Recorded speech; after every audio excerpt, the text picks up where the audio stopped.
Continuing our series on UPSC Prelims PYQ discussion, let's discuss this question that was asked in UPSC Prelims 2022. With reference to the G20 Common Framework, consider the following statements. So, it is an initiative endorsed by the G20 together with the Paris Club.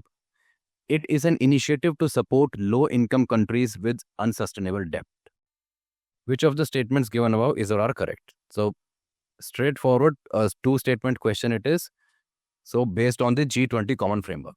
So, the G20 Common Framework was endorsed by the G20 finance ministers and the central bank governors of the G20 nations in November 2022.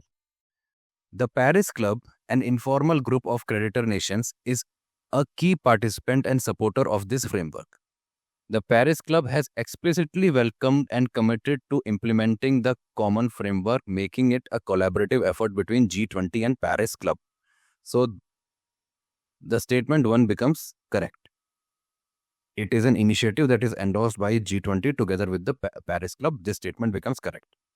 Now, the primary objective of the G20 Common Framework is to provide debt relief and restructuring of low-income countries